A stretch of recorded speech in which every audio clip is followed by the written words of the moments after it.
Hello students, ये आपका periodic table series का 10th वीडियो रहेगा। आज के वीडियो में अपन बात करेंगे इलेक्ट्रोनेगेटिविटी के बारे में। तो अगर इसकी बेसिक डेफिनेशन की बात करें तो ये क्या रहेगा, it is a relative tendency or ability to attract shared pair of electron in a covalent bond towards itself. अब इसी एक सिंगल सेंटेंस में इसकी सारी चीज़ें आ गई कि भाई अपन अगर इसको पार्ट में ब्रेक करें तो फर्स्ट क्या होगा आपका कि ये रिलेटिव टेंडेंसी है। ये क्या होगा आपके पास, रिलेटिव, कि आप बात करोगे कि ए का इलेक्ट्रोनेगेटिविटी आपका क्या है, ए का इलेक्ट्रोनेगेटिविटी बी से ज़्यादा है। और मान लो ये ऑर्डर है आपके पास, क्या दिया हुआ है, इलेक्ट्रोनेगेटिविटी का ऑर्डर है। तो आप बोलोगे ए और बी में से आप बोलोगे ए का इलेक्ट्रोनेगेटिविटी मोर है। अगर आप बात करोगे बी और सी में तो आप बोलोगे बी का इलेक्ट्रोनेगेटिविटी मोर रहेगा आपका किससे, सी से। तो इसका मतलब फर्स्ट स्टेटमेंट या फर्स्ट पॉइंट क्या होगा कि ये आपके पास क्या होगा, रिलेटिव टेंडेंसी रहेगा। ठीक है, उसके बाद आता है कि भाई आप कौन से बॉन्ड में की बात करते हो, कोवलेंट बॉन्ड में बात कर रहे हैं। अपन कहाँ पे बात कर रहे हैं, कोवलेंट बॉन्ड में इलेक्ट्रोनेगेटिविटी की बात कर रहे हैं। ठीक है, तीसरा पॉइंट क्या आएगा कि भाई ये क्या करता है, शेयर्ड पेयर ऑफ इलेक्ट्रॉन को अपनी डायरेक्शन में क्या करेगा, अट्रैक्ट करेगा। शेयर्ड पेयर ऑफ इलेक्ट्रॉन को क्या करेगा, अपनी डायरेक्शन में अट्रैक्ट करेगा। फॉर एग्जाम्पल मान लीजिए आपके पास क्या है, ए और बी में क्या है, कोवलेंट बॉन्ड। ए और बी में क्या है आपके पास, कोवलेंट बॉन्ड। तो आप यहाँ पे बोलोगे कि भाई दो टेंडेंसी पॉसिबल है, अपने पास क्या रहेगा, दो टेंडेंसी पॉसिबल है। फर्स्ट केस क्या पॉसिबल है कि हो सकता है ए का इलेक्ट्रोनेगेटिविटी क्या हो, बी से ज़्यादा हो। तो अगर ए का इलेक्ट्रोनेगेटिविटी बी से ज़्यादा हुआ तो ए क्या करेगा, बी के जो भी अगर बात करें इस बॉन्ड में एक एक इलेक्ट्रॉन है तो ए क्या करेगा, बी के या इस बॉन्ड बी के जो शेयर्ड पेयर ऑफ इलेक्ट्रॉन है उसको अपनी डायरेक्शन में क्या करेगा, अट्रैक्ट करेगा। उसको अपनी डायरेक्शन में क्या करेगा, अट्रैक्ट करेगा। ठीक है, दूसरा केस ये भी तो पॉसिबल है कि हो सकता है बी का इलेक्ट्रोनेगेटिविटी ज़्यादा है। तो अगर बी का इलेक्ट्रोनेगेटिविटी ज़्यादा हुआ तो बी क्या करेगा, शेयर्ड ए के शेयर्ड पेयर ऑफ इलेक्ट्रॉन को क्या करेगा, अपनी डायरेक्शन में अट्रैक्ट करेगा। तो फर्स्ट केस कब कंसीडर करोगे, if electronegativity of A is greater than electronegativity of क्या होगा, बी। सेकेंड केस कब कंसीडर करोगे, अगर आपके पास दिया हुआ है electronegativity of A less than electronegativity of B. तो इसका मतलब क्या हुआ, पहली बात कि ये रिलेटिव टेंडेंसी है कि आप दो को कंपेयर कर रहे हो, कि ऐसा नहीं है कि दो का आप कंपेयर कर रहे हो, अभी इतना याद रखो। दूसरा पॉइंट क्या हो गया कि ये किस में डिफाइंड है, आपका कोवलेंट बॉन्ड में डिफाइन रहेगा। तीसरी चीज़ क्या होता है कि शेयर्ड पेयर ऑफ इलेक्ट्रॉन को अपनी डायरेक्शन में क्या करता है, अट्रैक्ट करता है। तो आप क्या लिखना, हेडिंग लिखना, और उसके बाद क्या लिखना, आपने फर्स्ट स्टेटमेंट लिखा। फिर फर्स्ट स्टेटमेंट लिखने के बाद आप इसको क्या कर लेना, दो पार्ट में डिवाइड कर देना। आप क्या करना, दो पार्ट में डिवाइड कर देना कि भाई ए बी में कोवलेंट बॉन्ड है, तो कोवलेंट बॉन्ड हुआ तो क्या होगा, या तो आपके पास shared pair of electron A की साइड में आएंगे, या क्या होगा, shared pair of electron B की तरफ। तो अगर shared pair of electron A की तरफ आएगा तो ए पे पार्शियली क्या आएगा, नेगेटिव, बी पे पार्शियली क्या आएगा आपका, पॉजिटिव। इधर पार्शियली क्या आएगा, नेगेटिव, इधर पार्शियली क्या आएगा आपका, पॉजिटिव। पार्शियली पॉजिटिव नेगेटिव का मतलब क्या हुआ, 100% आपके इलेक्ट्रॉन को क्या नहीं करता, अपनी डायरेक्शन में 100% अट्रैक्ट नहीं करता। पार्शियल उस पर कोई चार्ज आएगा। मान लो टोटल आप बोलते हो कि 100 है, टोटल आपका एक इलेक्ट्रॉन का चार्ज कितना है, 100। तो आपका 5, 10, 20, 25 इतना परसेंट ही क्या करेगा, वो बी अपनी डायरेक्शन में क्या करेगा, अट्रैक्ट करेगा। तो पहला पॉइंट सब लोगों को क्लियर हुआ, फाइन। तो फर्स्ट स्टेटमेंट लिखना, उसके बाद ये वाला पार्ट ए और बी में ए का इलेक्ट्रोनेगेटिविटी ज़्यादा हो या अगर आपका बी का इलेक्ट्रोनेगेटिविटी ज़्यादा हो, ये स्टेटमेंट लिखना।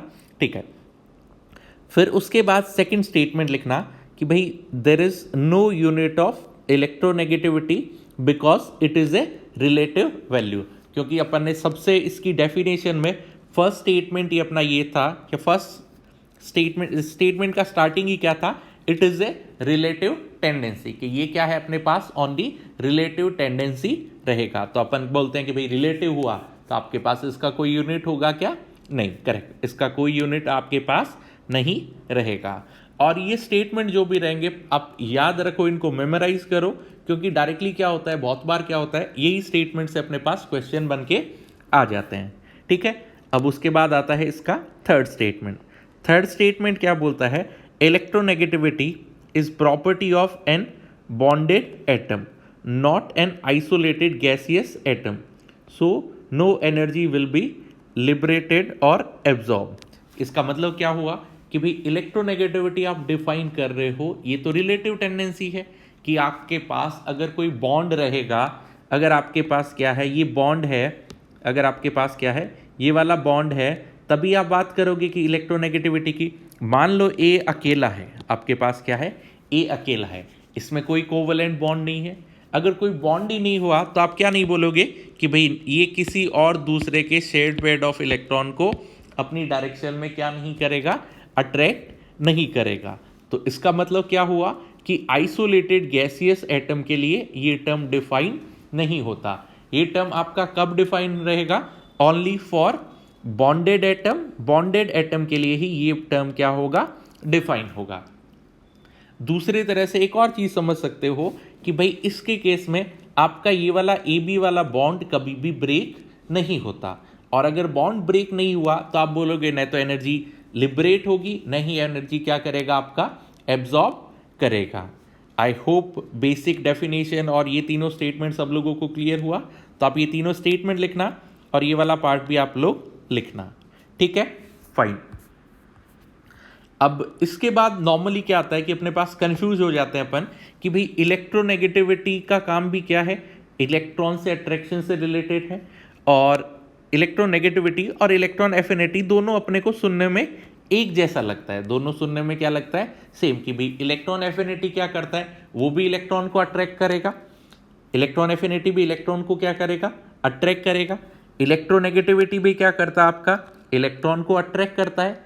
बट डिफरेंस क्या होता है कि भाई इलेक्ट्रॉन एफिनिटी में कोई एटम ए है, अब ये इलेक्ट्रॉन क्या कर लेगा, ए को अट्रैक्ट किया, और ये किस में कन्वर्ट हो जाएगा, आपका एनायन में। ये किस में कन्वर्ट हो जाएगा, आपका एनायन में।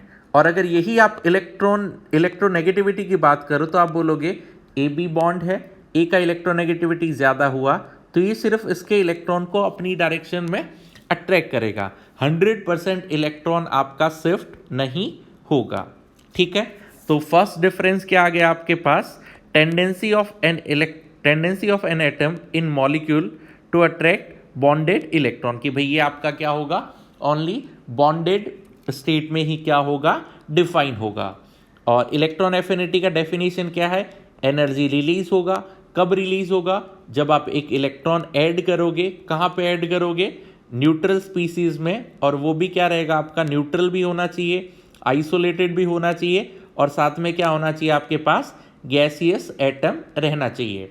तभी आप उसके वैलेंस शेल में क्या बात करोगे, इलेक्ट्रॉन एडिशन की बात करोगे, और उसको बोलोगे ये वाला टर्म क्या होगा, आपका इलेक्ट्रॉन एफिनिटी। ठीक है, पहला स्टेटमेंट सब लोगों को क्लियर हुआ, फाइन। सेकेंड पॉइंट कि भाई अभी थोड़ी देर पहले बोला था कि इसमें कोई बॉन्ड ब्रेक नहीं हो रहा, न कोई चार्ज ट्रांसफर हो रहा है, तो ये क्या होगा, आपका सिर्फ क्या होगा, इसका कोई यूनिट नहीं होता, इसका कोई यूनिट नहीं रहेगा। यूनिट क्यों नहीं होगा, क्योंकि आपके पास क्या है, ये एक रिलेटिव वैल्यू है। अगर रिलेटिव वैल्यू हुआ तो आपने क्या बोला, इसका कोई यूनिट नहीं रहेगा। और अगर इलेक्ट्रॉन एफिनिटी की बात करो तो क्या बोलोगे कि भाई आपके पास इलेक्ट्रॉन एफिनिटी में बोला था अमाउंट ऑफ एनर्जी रिलीज। अगर एनर्जी रिलीज हो रहा है, इसका मतलब इलेक्ट्रॉन एफिनिटी का मतलब क्या हुआ, इसका यूनिट क्या होगा, आपका जो एनर्जी का यूनिट रहेगा। और इसके पास आपके पास मतलब इसमें आपके पास एब्सोल्यूट वैल्यू रहेगा। इतनी चीज क्लियर हुई, ठीक है। अब इट रेगुलर, ठीक है, ये स्टेटमेंट से इसका इतना ज़्यादा कोई मीनिंग नहीं है, तो ये अगर नहीं भी लिखते हो तो भी चलेगा। मतलब अपन कम से कम लिखने का ट्राई करेंगे कि नोट्स में अपन इंफॉर्मेशन इतना ही लिखेंगे, जो बिना काम का रहेगा वो अपन नहीं लिखेंगे। तो डिफरेंस सब लोगों को क्लियर हुआ, इलेक्ट्रोनेगेटिविटी और इलेक्ट्रॉन एफिनिटी का डिफरेंस क्लियर हुआ। अब पेपर में जेई और नीट में आपके पास ये नहीं आता कि भाई इनके 4 डिफरेंस बताओ, 2 डिफरेंस बताओ, क्या रहेगा, वहाँ पे कोई स्टेटमेंट लिखा आ जाएगा और आपको बोलेगा कि भाई ये स्टेटमेंट करेक्ट है कि नहीं करेक्ट है कि इनकरेक्ट। तो एक स्टेटमेंट बोल दिया इलेक्ट्रॉन एफिनिटी का कोई यूनिट नहीं होता। तो आप बोलोगे कि भाई साहब ये तो स्टेटमेंट गलत है, क्योंकि इलेक्ट्रॉन एफिनिटी क्या होता है, एनर्जी रहेगा, और एनर्जी का आपके पास यूनिट होता है। ठीक है, तो डिफरेंस क्लियर हुआ। तो अभी तक अपन ने बात किया इलेक्ट्रोनेगेटिविटी का बेसिक डेफिनेशन, फिर उसके बाद इलेक्ट्रॉन एफिनिटी और इलेक्ट्रोनेगेटिविटी में डिफरेंस की बात की। ठीक है, फिर उसके बाद आता है नेक्स्ट पार्ट आपका इंपॉर्टेंट चीज, factors affecting electronegativity. Factors affecting electronegativity. अब इधर से समझने की जगह, मतलब ये तो ठीक है नोट्स में डायरेक्टली आपका स्लाइड है, ये कुछ पॉइंट रहेंगे। अपन बात करेंगे पहले नॉर्मल, अपन समझते हैं अपने अकॉर्डिंग कि भाई इलेक्ट्रॉन नेगेटिविटी होगा क्या। नॉर्मल सोचना कि भाई एक कुछ रस्सी रहेगा जिसको अपन ने बोल दिया बॉन्ड। रस्सी की तरफ क्या है आपके पास, दो लोग हैं। अब एक इलेक्ट्रॉन इसके पास है, फर्स्ट वाले के पास है, एक इलेक्ट्रॉन क्या है, सेकंड वाले के पास है। अब इस रस्सी में जो भी इंसान पावरफुल होगा वो क्या करेगा, दूसरे के इलेक्ट्रॉन को क्या करेगा, अपनी डायरेक्शन में क्या करेगा, अट्रैक्ट करेगा। तो आप सिंपल सी चीज सोचना, जो जितना ज्यादा इलेक्ट्रॉन को अट्रैक्ट करेगा उसका इलेक्ट्रोनेगेटिविटी क्या होगा, उतना ही ज्यादा रहेगा। इतनी चीज ठीक है। अब इलेक्ट्रॉन को अट्रैक्ट कर रहा है, मान लीजिए ये आपका एटम ए है, और ये एटम क्या है आपका ए है, और ये एटम क्या है बी। ये बॉन्ड एक्चुअली गैप नहीं रहता, फिर भी अपन क्वेश्चन समझने के लिए बात कर रहे हैं कि भाई इसके वैलेंस शेल में कुछ इलेक्ट्रॉन है, मान लो ये इलेक्ट्रॉन यहाँ पे है। इसका न्यूक्लियस क्या करेगा, इसके इलेक्ट्रॉन को अपनी डायरेक्शन में अट्रैक्ट करना चाहेगा। बी का न्यूक्लियस क्या करेगा, ए के इलेक्ट्रॉन को अपनी डायरेक्शन में अट्रैक्ट करना चाहेगा। तो अगर कोई बोल दे कि भाई ए की इलेक्ट्रोनेगेटिविटी ज़्यादा है, इसका मतलब क्या कर रहा है, ए का न्यूक्लियस पावरफुल है। अगर ए का न्यूक्लियस पावरफुल हुआ, इसका मतलब क्या हुआ, ए के न्यूक्लियस का फोर्स ऑफ अट्रैक्शन क्या है आपका, ज़्यादा है। और अगर फोर्स ऑफ अट्रैक्शन ज़्यादा हुआ तभी तो वो क्या करेगा, दूसरे के इलेक्ट्रॉन को अपनी डायरेक्शन में खींचेगा। और अगर अपनी डायरेक्शन में खींचेगा, इसका मतलब क्या हुआ, उसका ability to attract shared pair of electron क्या है, ज़्यादा है। तो अपन बोलेंगे कि अगर फोर्स ऑफ अट्रैक्शन का वैल्यू ज़्यादा हुआ तो आपका न्यूक्लियस क्या करेगा, शेयर्ड पेयर ऑफ इलेक्ट्रॉन को क्या करेगा, ज़्यादा अपनी डायरेक्शन में अट्रैक्ट करेगा। और अगर शेयर्ड पेयर ऑफ इलेक्ट्रॉन को ज़्यादा अट्रैक्ट किया तो आप बोलोगे इलेक्ट्रोनेगेटिविटी क्या होगा आपका, ज़्यादा रहेगा। इतनी बात सब लोगों के क्लियर हुआ, फोर्स ऑफ अट्रैक्शन और इलेक्ट्रोनेगेटिविटी वाला पार्ट, फाइन। नेक्स्ट अगला बात आता है जेड इफेक्टिव। अगली बात किसकी आती है आपका, जेड इफेक्टिव। जेड इफेक्टिव का मतलब क्या हुआ कि भाई इस पे पॉजिटिव, मतलब जो भी इलेक्ट्रॉन होगा, वैलेंस शेल का इलेक्ट्रॉन कितना पॉजिटिव चार्ज फील कर रहा है। अगर जेड इफेक्टिव का वैल्यू अगर मान लीजिए आपका ज़्यादा हुआ तो आप क्या बोलोगे, फोर्स ऑफ अट्रैक्शन की वैल्यू क्या होगी आपके पास, ज़्यादा। और अगर फोर्स ऑफ अट्रैक्शन ज़्यादा हुआ तो इलेक्ट्रोनेगेटिविटी की वैल्यू भी क्या होगी आपके पास, ज़्यादा होगी। इलेक्ट्रोनेगेटिविटी की वैल्यू भी क्या होगी आपके पास, ज़्यादा रहेगा। तो अपन मेनली क्या करते हैं, इन्हीं दो रूल के बेसिस पे बात करते हैं। अब यहाँ पे एक और टर्म आ जाता है, एक और टर्म आ जाता है थर्ड पॉइंट पे, वो क्या होगा आपका, हाइब्रिडाइजेशन ऑफ। थर्ड पॉइंट क्या आ जाएगा आपका, हाइब्रिडाइजेशन। हाइब्रिडाइजेशन में क्या बोलते हैं अपन, एक आपका sp हुआ, sp का इलेक्ट्रोनेगेटिविटी ज़्यादा होगा किससे, sp2 से। sp2 का इलेक्ट्रोनेगेटिविटी ज़्यादा किससे होगा, sp3 से। अब हाइब्रिडाइजेशन क्या होगा वो अपन नेक्स्ट टॉपिक जब भी पढ़ेंगे, केमिकल बॉन्डिंग, वहाँ पे अपन डिटेल से बात करेंगे। अभी सिर्फ आप इतना याद रखो कि यहाँ पे हाइब्रिडाइजेशन अगर आपका डिफरेंट हुआ तो इलेक्ट्रोनेगेटिविटी का क्या ऑर्डर होगा, sp का इलेक्ट्रोनेगेटिविटी सबसे ज़्यादा, sp देन sp2 देन क्या आएगा आपका sp3। इसका रीजन भी बोल देते हैं कि भाई s ऑर्बिटल न्यूक्लियस के पास होगा, और जितना ज़्यादा s कैरेक्टर होगा उतना ही आपका इलेक्ट्रोनेगेटिविटी क्या होगा, ज़्यादा रहेगा। s कैरेक्टर का मीनिंग क्या हुआ, फॉर एग्जाम्पल sp हुआ, दो लोग हैं, एक s वाला और एक p वाला, तो इन दोनों का कॉन्ट्रीब्यूशन क्या होगा, 50% प्लस 50%। अगर यहीं पे क्या हो जाता sp2, एक s वाला होगा और दो कितने होंगे, p वाला, तो इसका कंट्रीब्यूशन क्या होगा 33, और क्या होगा आपका 33.33, 66.66 ये होगा। तो आप बोलोगे जितना ज़्यादा एस कैरेक्टर होगा, इसका मतलब एस का परसेंटेज अगर ज़्यादा हुआ तो आपका इलेक्ट्रोनेगेटिविटी क्या होगा, ज़्यादा होगा। यहाँ पे 50%, यहाँ पे 33, यहाँ पे 25। तो जितना ज़्यादा परसेंटेज एस कैरेक्टर होगा, आप बोलोगे इलेक्ट्रोनेगेटिविटी क्या है, उतना ही ज़्यादा रहेगा। अब हाइब्रिडाइजेशन कहाँ से कैलकुलेट करते हैं उसकी बात अपन डिटेल से कहाँ पे बात करेंगे, केमिकल बॉन्डिंग की, केमिकल बॉन्डिंग में बात करेंगे। अभी सिर्फ आप इतना याद रखना, अगर 4 ऑप्शन आए कि भाई इलेक्ट्रोनेगेटिविटी का इनका ऑर्डर क्या होगा, वो आप मतलब ये वाला पार्ट आप क्या कर लेना, याद कर लेना। और अगर समझना चाहें, कोई बोले कि भाई एस का ही इलेक्ट्रोनेगेटिव, एस कैरेक्टर को ही क्यों बात किया, तो अपन बोलेंगे कि भाई एस कैरेक्टर का मतलब, अब डिफरेंट सबसेल हैं आपके पास, कौन से सबसेल हैं, एस, पी, डी और एफ, ऐसे कुछ बात करते हैं, आगे भी जी, एच वगैरह भी होता है। अब इनमें सबसे ज्यादा न्यूक्लियस के पास कौन है आपका, न्यूक्लियस के सबसे ज्यादा पास कौन है आपका, एस। जितना ज्यादा न्यूक्लियस के पास होगा उतना ही क्या बोलोगे, आपके पास न्यूक्लियस का फोर्स ऑफ अट्रैक्शन ज्यादा होगा, और अगर न्यूक्लियस का फोर्स ऑफ अट्रैक्शन ज्यादा हुआ तो आपका इलेक्ट्रोनेगेटिविटी क्या होगा, ज्यादा रहेगा। आपका इलेक्ट्रोनेगेटिविटी क्या होगा, ज्यादा रहेगा। तो आप मेनली इन्हीं 3 फैक्टर्स की बात करोगे। तो आपका मेन फैक्टर कौन सा आ गया, फर्स्ट वाला आ गया कि भाई आपके पास क्या होगा, फर्स्ट पॉइंट क्या आया, साइज बढ़ेगा तो क्या होगा, फोर्स ऑफ अट्रैक्शन क्या होगा आपका, कम हुआ।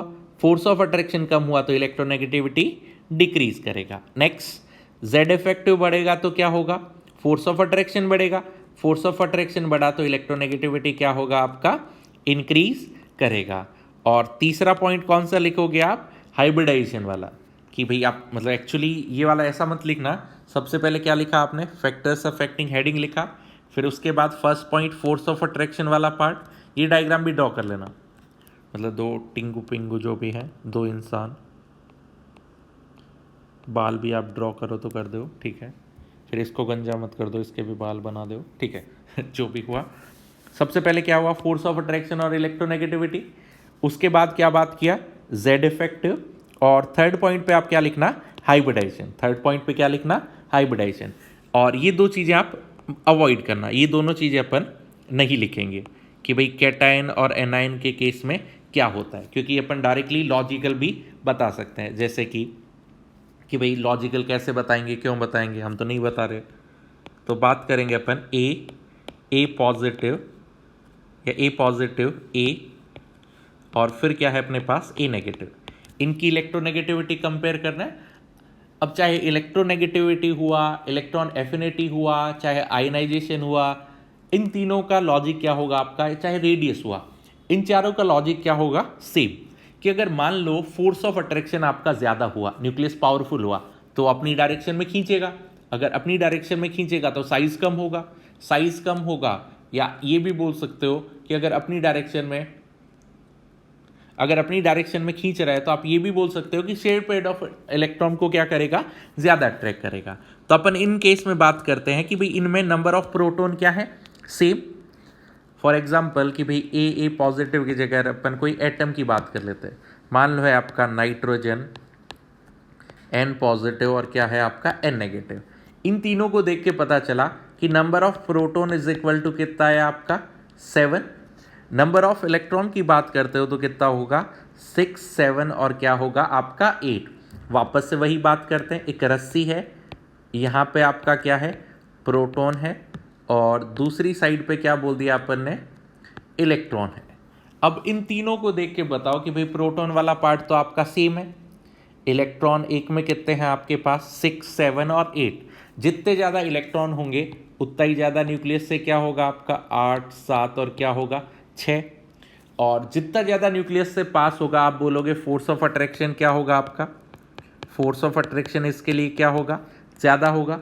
और अगर फोर्स ऑफ अट्रैक्शन ज़्यादा हुआ तो आप बोल सकते हो ability to attract share pair of electron क्या होगा आपका, ज़्यादा रहेगा। तो अगर इनमें कंपेयर करते हो तो आप बोलोगे एन पॉजिटिव का इलेक्ट्रोनेगेटिविटी क्या होगा आपके पास, ज़्यादा रहेगा। ठीक है, वही स्टोरी, वही यही चीज़ अपन ने लैंग्वेज की टर्म में लिखा है कि भाई A3 पॉजिटिव, 2 पॉजिटिव और 1 पॉजिटिव। तो इनमें क्या बोला है अपन ने कि भाई जितना ज़्यादा चार्ज होगा इलेक्ट्रोनेगेटिविटी का वैल्यू क्या होगा, उतना ही ज़्यादा रहेगा। बट ये अपन याद वगैरह नहीं करेंगे, अपन अवॉइड करेंगे कि फॉर्मूला वगैरह या रटने वाला या याद करने वाला पार्ट क्या हो, मिनिमम। अगर ये क्वेश्चन आए भी आपको कि भाई A3 नेगेटिव, A2 नेगेटिव और A नेगेटिव, इनकी इलेक्ट्रोनेगेटिविटी क्या करो, आप कंपेयर करो, ठीक है। आप सोचोगे, आपको इनको देख के पता चला कि नंबर ऑफ प्रोटॉन इन तीनों में क्या है, सेम। फिर आपने चेक किया कि भाई इसके इलेक्ट्रॉन क्या है आपके पास, मैक्सिमम। ज़्यादा इलेक्ट्रॉन होने का मतलब क्या हुआ, न्यूक्लियस का फोर्स ऑफ अट्रैक्शन कम होगा, और अगर अट्रैक्शन कम हुआ तो आप बोलोगे ability to attract shared pair of electron भी क्या होगा, कम होगा। तो आप डायरेक्टली बता सकते हो ए नेगेटिव का इलेक्ट्रोनेगेटिविटी क्या होगा, आपका मैक्सिमम रहेगा। तो देखो इधर भी ऑर्डर क्या है आपका, यही दिया हुआ है। तो आप बेटर रहेगा फैक्टर्स अफेक्टिंग में सबसे पहले क्या लिखा अपन ने, फोर्स ऑफ अट्रैक्शन वाली बात लिखी, फिर आपने जेड इफेक्टिव लिखा, थर्ड पॉइंट पे क्या लिखा, हाइब्रिडाइजेशन। और उसके बाद क्या करना, ये एग्जाम्पल में लिख लेना, पहला नाइट्रोजन वाला लिख लेना, सेकेंड एग्जाम्पल क्या होगा, ए नेगेटिव, और थर्ड एग्जाम्पल वाला क्या होगा आपका, ए पॉजिटिव। साइड में लिख सकते हो greater the charge on cation greater will be electronegativity, but ठीक है, उसको अवॉइड भी कर सकते हो तो भी आपका चलेगा। फैक्टर्स अफेक्टिंग, इतना पार्ट क्लियर हुआ सब लोगों के, ठीक है। नेक्स्ट, अब उसके बाद आता है एक इंपॉर्टेंट पार्ट, पीरियोडिसिटी। अगर पीरियोडिसिटी की बात करें तो दो चीज़ रहती है। फर्स्ट क्या होगा, इसको अपन ये वाला पार्ट हटा देते हैं कि नहीं, हम अपने आप से लिखेंगे भाई, कि पीरियोडिसिटी में फर्स्ट पार्ट क्या होगा आपका, on moving left to right. Left to right move करोगे तो क्या होगा आपका, जेड इफेक्टिव बढ़ेगा। जेड इफेक्टिव बढ़ेगा तो आप बोलोगे फोर्स ऑफ अट्रैक्शन का वैल्यू क्या होगा आपका, बढ़ेगा। अगर फोर्स ऑफ अट्रैक्शन बढ़ेगा तो न्यूक्लियस क्या करेगा, शेड पेयर्ड ऑफ इलेक्ट्रॉन को अपनी डायरेक्शन में क्या करेगा, ज़्यादा अट्रैक्ट करेगा। तो आप बोलोगे on moving left to right electronegativity का वैल्यू क्या होगा आपका, इंक्रीज करेगा। दूसरा आता है on moving down to the group, और दूसरा क्या आता है, on moving down to the group. तो आप बोलोगे डाउन टू द ग्रुप जाने पे फोर्स ऑफ अट्रैक्शन का वैल्यू क्या होगा, डिक्रीज करेगा। और अगर फोर्स ऑफ अट्रैक्शन डिक्रीज किया तो इलेक्ट्रोनेगेटिविटी की वैल्यू क्या होगी आपके पास, डिक्रीज करेगा। इलेक्ट्रोनेगेटिविटी की वैल्यू क्या होगी आपके पास, डिक्रीज करेगा। इतनी चीज़ क्लियर हुई, कोई दिक्कत नहीं है, ठीक है। और इसमें अपने पास कोई एक्सेप्शन वगैरह नहीं रहता, मतलब कोई ऐसा कुछ ज़्यादा एक्सेप्शन वाला पार्ट नहीं रहता। सिर्फ इतनी चीज़ ध्यान रखना कि जो आप इनर्ट गैस की बात करते हो, आप किसकी बात करते हो, इनर्ट गैस की बात करते हो, तो उसका इलेक्ट्रोनेगेटिविटी अपन कंसीडर नहीं करते, या बोल देंगे इनर्ट गैस का इलेक्ट्रोनेगेटिविटी क्या होगा, वेरी लो। क्या लिखोगे, इनर्ट गैस का इलेक्ट्रोनेगेटिविटी क्या होगा, वेरी लो। स्टार बना के लिख लेना ये पीरियोडिसिटी के बाद कि in case of inert gas, कैसे लिख देना, inert guys have very low value of electronegativity. Very low value क्यों हुआ, क्योंकि इनर्ट गैस में क्या बोलते हैं कि भाई आपके पास बॉन्ड तो रहेगा नहीं। अब एक्चुअली कुछ कंपाउंड है उनमें भी इनर्ट गैस के वाले भी बॉन्ड बनाते हैं, बट जनरली क्या कंसीडर करते हैं कि इनर्ट गैस में बॉन्ड तो होगा नहीं। अगर बॉन्ड ही नहीं बन रहा तो शेयर्ड पेयर को अट्रैक्ट करने की बात कहाँ से आ गई। पीरियोडिसिटी, ट्रेंड व्रेंड सब कुछ क्लियर हुआ, ठीक है। अब उसके बाद आता है इनकी न्यूमेरिकल वैल्यू। इनकी किसकी बात आते हैं, इनकी न्यूमेरिकल वैल्यू। तो जब भी कोई बोले ना कि भाई इलेक्ट्रोनेगेटिविटी क्या रहेगा, कि भाई आप बोलोगे आपका क्या होगा, फोन का इलेक्ट्रोनेगेटिविटी क्या होगा सबसे ज़्यादा। कोई बोले कि भाई इलेक्ट्रोनेगेटिविटी का ऑर्डर बताओ, आप बोलोगे हेलो हेलो, फ़ोन वाले का इलेक्ट्रोनेगेटिविटी क्या होगा सबसे ज़्यादा। ऐसा सोच लेना, फ़ोन क्या होता है आपका, बहुत ज़्यादा मोबाइल हुआ तो फ़ोन बोल दिया, फ़ोन मोबाइल नहीं हुआ, नॉर्मल। फ़ोन हटा दो ना, मोबाइल छोड़ो, नॉर्मल याद रखना, फ़ोन का इलेक्ट्रोनेगेटिविटी क्या होगा ज़्यादा। हाईएस्ट इलेक्ट्रोनेगेटिव एलिमेंट कौन सा होगा आपका, fluorine. On moving down to the group जाने पे आपका इलेक्ट्रोनेगेटिविटी क्या हो रहा है, डिक्रीज कर रहा है। On moving left to right जाने पे इलेक्ट्रोनेगेटिविटी क्या कर रहा है आपका, इंक्रीज कर रहा है, ठीक है। तो ये आपका नॉर्मल इलेक्ट्रोनेगेटिविटी का ट्रेंड हो गया। तो आज की वीडियो में अपन ने बात किया बेसिक इलेक्ट्रोनेगेटिविटी का definition, factors affecting electronegativity, periodicity, इतनी अपन ने बात की। नेक्स्ट लेक्चर में अपन बात करेंगे इलेक्ट्रोनेगेटिविटी के क्या क्या अपने पास एप्लीकेशंस रहते हैं और इलेक्ट्रोनेगेटिविटी अपन कैसे कैलकुलेट कर सकते हैं। ठीक है, तब तक के लिए बाय।